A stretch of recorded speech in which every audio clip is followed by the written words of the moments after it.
उत्तराखंड की सियासत से एक और बड़ी खबर आपको बता दें। मदन कौशिक को संगठन में बड़ी जिम्मेदारी मिलेगी। बीजेपी प्रदेश अध्यक्ष बनेंगे मदन कौशिक, तो थोड़ी देर में औपचारिक ऐलान हो जाएगा।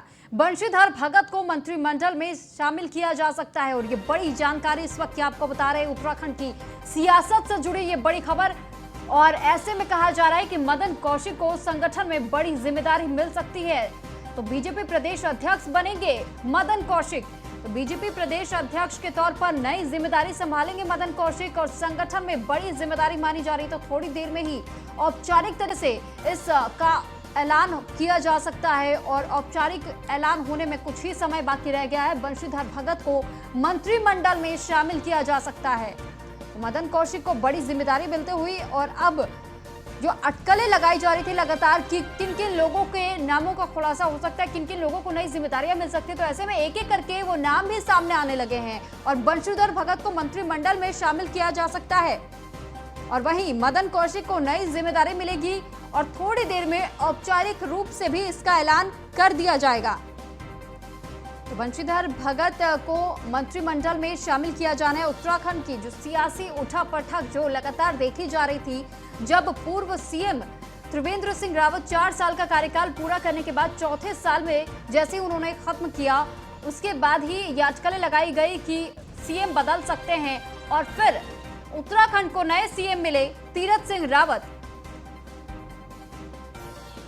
और इस पर अधिक जानकारी के लिए ब्रजेश श्रीवास्तव एसोसिएट एडिटर हमारे साथ लाइव जुड़ चुके हैं। ब्रजेश, आपसे जानकारी चाहेंगे कि जो अटकलें अब तक लगाई जा रही थी उनमें और 2 नामों का खुलासा हो गया है कि बंशीधर भगत को मंत्रिमंडल में शामिल किया जा सकता है और वहीं मदन कौशिक की अगर बात की जाए तो उन्हें बीजेपी प्रदेश अध्यक्ष बनाया जा सकता है। औपचारिक तौर पर फिलहाल ऐलान हुआ नहीं है, लेकिन क्या लगता है कितनी देर में इसका भी ऐलान हो जाएगा? है कि 4 बजे आज मंत्रिमंडल गठन होने जा रहा है। मंत्रिमंडल सबसे बड़ी बात यह है कि 4 बजे आज मंत्रिमंडल जताई जा रही है कि 3 से 4 मंत्री ऐसे हैं जिनके दायित्वों में जो है परिवर्तन हो सकता है, यानी उन्हें सरकार से हटा करके संगठन में लाया जा सकता है। लेकिन जो सबकी निगाहें टिकी थी, क्योंकि हरिद्वार प्लेन से आते मदन कौशिक, और मदन कौशिक अगर बात करें तो तेज तर्रार नेताओं में गिने जाते हैं और मदन कौशिक अगर बात करें तो तेज जिम्मेदारी मिल रही है। जब सरकार में थे तो सरकार में भी सबसे ज्यादा अगर देखा जाए पसंदीदा और तेज तर्रार मंत्रियों में शुमार थे मदन कौशिक, लेकिन अब संगठन में इसकी बागडोर संभाल सकते हैं। उनको इस वक्त प्रदेश अध्यक्ष बनाया जा सकता है। इसके साथ ही अगर देखा जाए जो बंशीधर भगत प्रदेश अध्यक्ष हैं उनको मंत्रिमंडल में शामिल किया जा सकता है। 2-3 रद्दोबदल और है जिसको लेकर के लगातार चर्चाएं चल रही हैं। कुछ और मंत्री हैं जिनको पद से हटाया जा सकता है, उन्हें संगठन में जिम्मेदारी दी जा सकती है, लेकिन सबसे महत्वपूर्ण मदन कौशिक है। मदन कौशिक को मंत्रालय से हटा करके मंत्री अब न बना करके प्रदेश संगठन की महत्वपूर्ण जिम्मेदारी, क्योंकि 1 साल से भी कम का समय बचा है और अब सरकार और संगठन दोनों के बीच में बेहतर समन्वय स्थापित करना होगा और उसी के तहत ये फैसला किया जा रहा है कि मदन कौशिक जैसा तेज तर्रार नेता, संगठन में पकड़ रखने वाला नेता अगर संगठन की बागडोर संभालेगा तो बेहतर तरीके से सबको साथ लेके चल पाएगा। क्योंकि अगर बात करें मदन कौशिक की, तो मदन कौशिक के संबंध तीरथ रावत से भी कहीं से कभी भी खराब नहीं रहे।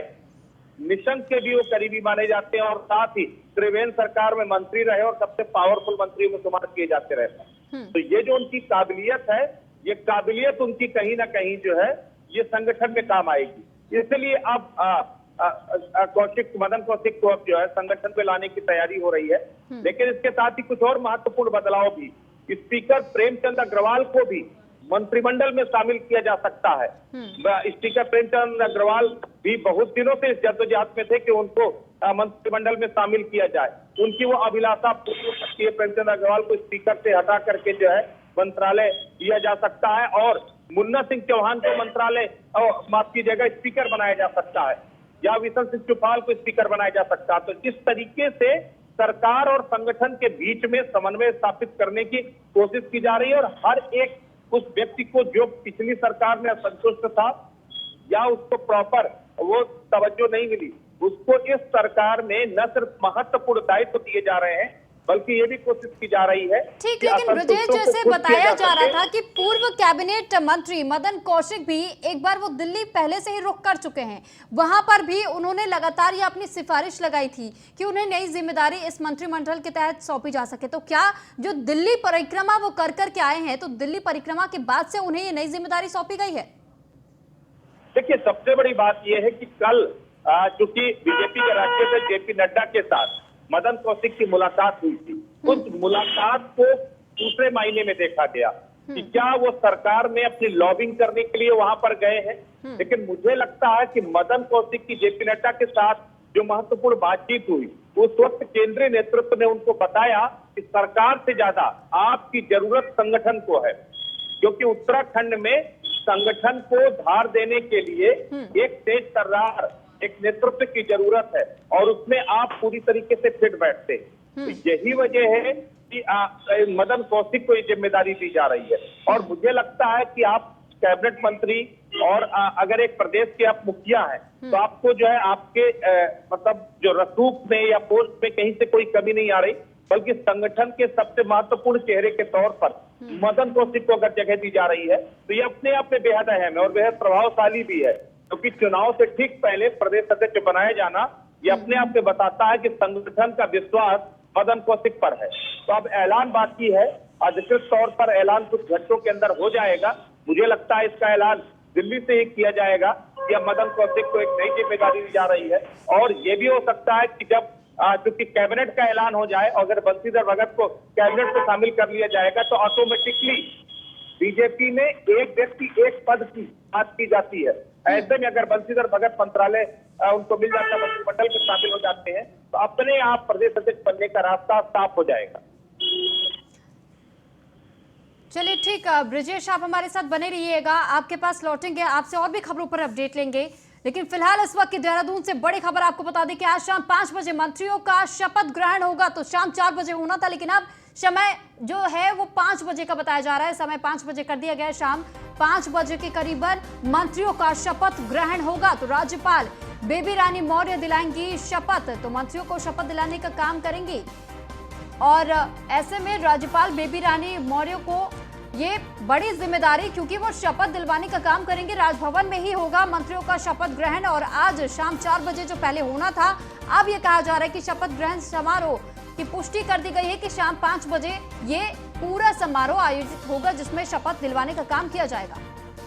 लगातार ब्रजेश श्रीवास्तव एसोसिएट एडिटर हमारे साथ लाइव जुड़े हुए हैं। ब्रजेश, अब आपसे जानकारी चाहेंगे कि शाम 4 बजे अभी तक तो कहा जा रहा था कि शपथ समारोह का आयोजन होगा और मंत्रियों को शपथ दिलाने का काम किया जाएगा, लेकिन वहीं अब समय को आगे और बढ़ा दिया गया है और 5 बजे का समय निर्धारित किया गया है, जबकि मंत्रियों को शपथ दिलाने का काम किया जाएगा। तो क्या जो अटकलें अब तक लगाई जा रही थी, क्या ऐसे में जो समय बढ़ाया गया है, तो ये हम कह सकते हैं कि हो सकता है कि कुछ और विचार विमर्श करने का समय लिया जा रहा है?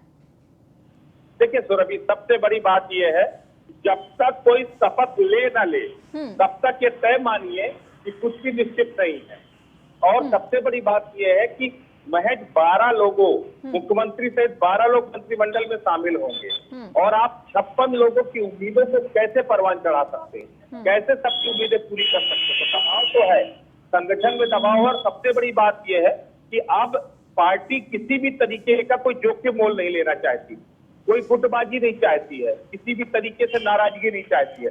इसीलिए हर किसी के साथ बातचीत की जा रही है, उसको कन्विंस करने की कोशिश की जा रही है और जो दावेदारी कर रहे हैं उनको ये बताने की कोशिश की जा रही है कि देखिए, हमारे पास महज 11 लोग ये हम मंत्री बना सकते हैं और 11 लोगों में हम अगर इनको बना रहे हैं तो क्यों बना रहे हैं, या अगर आपको नहीं बना पा रहे तो क्यों नहीं करते। वो एक सख्त वो जो माथापच्ची चल रही है, वो जो मंथन चल रहा है, उसमें कुछ समय जरूर लग रहा है। तो मुझे लग रहा है लिस्ट फाइनलाइज करना, उसके बाद केंद्रीय नेतृत्व को भेजना, वहां से उस पर अप्रूवल लेना, उसके बाद अगर कुछ अमेंडमेंट हुआ तो वहां से अमेंडमेंट आएगा, फिर उसकी फाइनल सूची जारी करना, थोड़ा सा टाइम टेकिंग है। दुष्यंत गौतम यहाँ पहुंच चुके हैं, बंशीधर भगत यहाँ पर मौजूद हैं, मुखिया तीरथ सिंह रावत लगातार जो है अलग अलग लोगों से मिल रहे हैं। तो ये जद्दोजहद जारी है। तो ऐसे में 1 घंटे पहले या 1 घंटे बाद बहुत फर्क नहीं पड़ता, लेकिन मुझे लगता है आज इस कसीकस को विराम मिल जाना चाहिए और आज मंत्रिमंडल शपथ ले लेगा, ये बात तय है। चलिए ठीक, बहुत शुक्रिया ब्रजेश आपका तमाम जानकारी हम तक पहुंचाने के लिए।